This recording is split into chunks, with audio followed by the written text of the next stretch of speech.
Comfortable हैं आप? Yes sir. ठीक है, तो कुछ अपने बारे में बताइए। सर मेरा हाई स्कूल और इंटर मेरे होम टाउन से हुआ है। उसके बाद sir graduation BA history, political science और इंग्लिश सब्जेक्ट से उत्तर प्रदेश राजर्ष टंडन ओपन यूनिवर्सिटी से किया है। सब किया? 2018 में सर कंप्लीट हुआ। ग्रेजुएशन? Yes sir. फिर? उसके बाद सर एक मैंने डिप्लोमा किया है, डिप्लोमा इन एलिमेंट्री एजुकेशन, जो सर 2021 में कंप्लीट हुआ। उसके बाद सर एमए एंशियंट हिस्ट्री में 2023 में कंप्लीट हुआ सर। तो ये जो आपने बीच में गैप दिखाई दे रहा है, ग्रेजुएशन 2018, यस सर। फिर डीएलएड 2021, तो आपका 2021 में सर कंप्लीट हुआ है। तो ये डिप्लोमा कितने समय का होता है? सर 2 साल का होता है, पर वो सब थोड़ा सा डिले हो गया था सर। सेशन डेट से? Yes sir. अच्छा, फिर एमए तो कंटिन्यूअसली आप 23 में यस सर। एंशिएंट हिस्ट्री से? Yes sir. ठीक है। आज अखबार में भारत के एक बड़े मूर्धन्य विद्वान, प्राचीन भारतीय इतिहास के बहुत बड़े जानकार और इतिहासकार के निधन के बारे में खबर छपी। पढ़ा? सर मैंने पेपर पढ़ा, पर ये खबर स्किप हो गई शायद। केन पनिक्कर, कुछ इनका योगदान भारतीय इतिहास में, विशेषकर प्राचीन इतिहास में क्या रहा है, किस पर इनका काम, जानते हैं इनके बारे में? Sorry sir. अच्छा। दूसरा, उत्तर प्रदेश के प्रोजेक्ट गंगा के बारे में कुछ बताइए। Sir project Ganga high speed internet broadband connectivity के लिए है सर, जो सर कल सर लखनऊ में इसको सर हिंदुजा ग्रुप के साथ कोलैबोरेशन के साथ इसको आगे बढ़ाने की बात की गई है। ये सर 10 करोड़ परिवारों तक लगभग इंटरनेट कनेक्टिविटी पहुंचाने की बात है सर। ठीक बात। तो प्राचीन भारतीय इतिहास में मेरा एक प्रश्न आपसे ये है कि गुप्त काल को स्वर्ण युग कहा जाता यस सर। है, लेकिन बहुत से इतिहासकार इससे सहमत भी नहीं है। Yes sir. आपका क्या मत है? सर स्वर्ण युग मेरा मानना है सर था, क्योंकि ओवरऑल हर क्षेत्रों में सर काम हुआ सर, कल्चरल भी, धार्मिक भी, और सर इंफ्रास्ट्रक्चर, मूर्तियां, और सर जो गवर्नेंस था उसमें भी सुधार देखा गया। तो मैं सर मान सकता हूं कि थोड़ा सा स्वर्ण युग की आप लक्षण उस दिखाई मत देते से सहमत हैं जो ये मानता है कि गुप्त काल स्वर्ण युग था हैं। भारत? Yes sir. अच्छा। आपके सेवा का वरीयता क्रम क्या है? सर डिप्टी कलेक्टर, उसके बाद सर एआरटीओ, उसके बाद सर बीडीओ, उसके बाद सर ट्रेजरी ऑफिसर। तो डिप्टी एसपी नहीं रखा है? Yes sir. वो किस क्रम में? सर नौकनी है, माइल्ड नौकनी। अच्छा, इसलिए नहीं रखा, तो यस सर। शारीरिक कारण से। Yes sir. Please। अगर अपने देश को देखें तो हम लोग एक धर्मनिरपेक्ष देश, यस सर। तो आप समान नागरिक संहिता को इसमें कैसे देखते हैं? सर समान नागरिक संहिता मूलतः सर समानता के भाव को बढ़ावा देता है। ज्यादातर सर लैंगिक न्याय, सर उत्तराधिकार, विवाह, तलाक, इन सब कानूनों में सर एक समान कानून, जो कि आपसी सद्भाव को बढ़ावा देगा। ये ऐसे सर कानून हैं सर मेरे अनुसार, जो सर धर्म से विलग हैं। सर तलाक, शादी, ये सब कानून सर धर्म से विलग करके। लेकिन परंपरागत रूप से तो आप अगर देखें तो आपके लीगल सिस्टम में भी हिंदू लॉ अलग है, यस सर। शरीयत कानून की व्यवस्था पहले से है। Yes sir.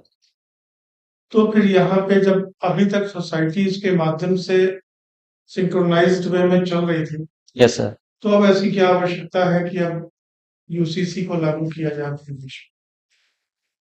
सर पहला कारण सर कानूनी जटिलता सर, दूसरा सर भेदभाव का भी आरोप लगता है, और सर तीसरा संविधान सभा ने भी तत्कालीन समय को इसके अनुकूल ना मानते हुए भविष्य में इसके अनुपालन के लिए सर डीपीएसपी में आर्टिकल 44 में ही इसको रखा था सर, कि भविष्य में इसका अनुपालन किया जाए सर। अच्छा, एक टर्म बड़ा यूज होता है digital divide. Digital divide sir. Yes sir. Divide, divide. Yes sir. ये क्या है? सर डिजिटली रूप से असमान होना, जैसे गांव और शहरी क्षेत्र में, या लैंगिक रूप से डिजिटली रूप से असमान होना। कहां पे डिजिटल टेक्नोलॉजी की सर पहुंच, एक्सेसिबिलिटी कितनी सघनता से पहुंची है, उसको सर डिजिटल डिवाइस के रूप अभी में 2 थोड़ा दिन सा। पहले जो है बैडमिंटन के एक बड़े खिलाड़ी जो है वो फाइनल में थे भारत ऑल इंग्लैंड चैंपियनशिप में। Yes sir. तीसरे खिलाड़ी थे जो कि जीत सकते थे भारत। वो कौन थे? सॉरी सर, मैंने पढ़ा नहीं सर। बैडमिंटन के कौन सी डायमेंशंस बताइए।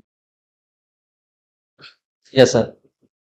सर लंबाई 44 फीट, और सर सिंगल्स में 17 फीट चौड़ाई, और डबल्स में sir 20 feet. What is the difference between culture and civilization? संस्कृति और सभ्यता में क्या अंतर है? Yes sir.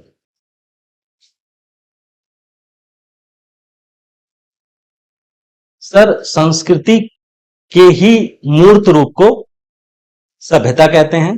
जो भी इंफ्रास्ट्रक्चर या फिर सीन रूप में देखा जा सकता है वो सर सभ्यता होती है, और जो सर कल्चर होता है वो अमूर्त रूप होता है सर। आपने शुरू के बड़े आपने कुछ कल्चर प्रोग्राम छोड़ी Inam Bagh, yes sir. Nawada, yes sir. Nawada Toli, yes sir.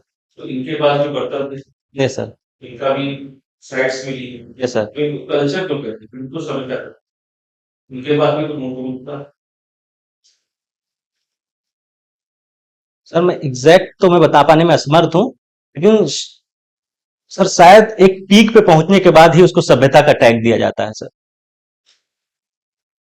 नहीं, आपने संस्कृति और सभ्यता का इसका मतलब दोनों में अंतर क्या है, उसकी परिभाषा क्या है, इसको आपने ठीक से पढ़ा नहीं।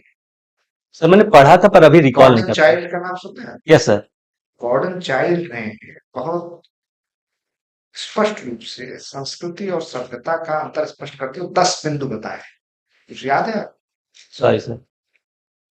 Please sir. एलपीजी और एलएनजी में क्या अंतर होता है? आपकी कमी है। Yes sir.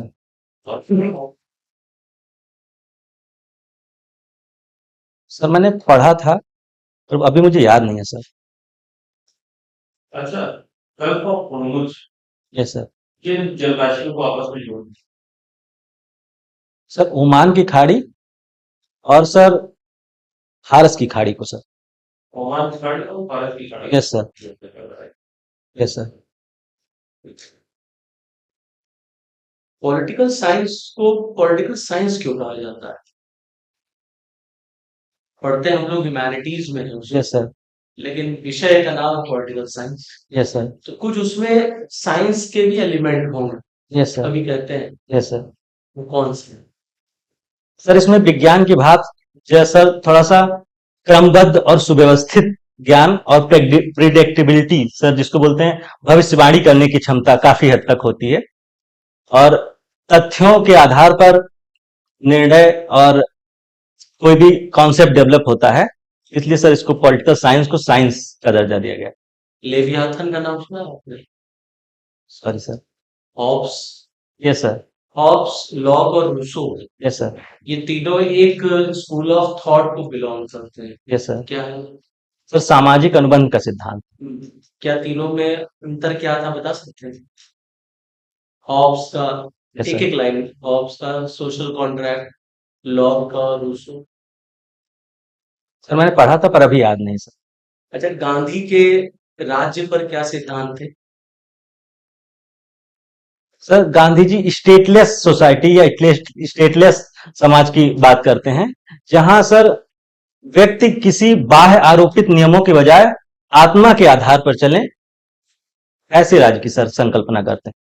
अच्छा, मेरा लास्ट क्वेश्चन आपसे, गांधी का एंड और मीन पर क्या कहना था? साध्य और साधन। Yes sir. उनका सर मानना था सर कि किसी भी लक्ष्य की प्राप्ति में साधन और साध्य दोनों की पवित्रता इंपॉर्टेंट है सर।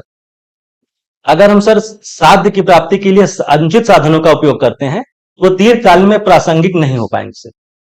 सर ठीक है अनुपम, योर इंटरव्यू इज ओवर।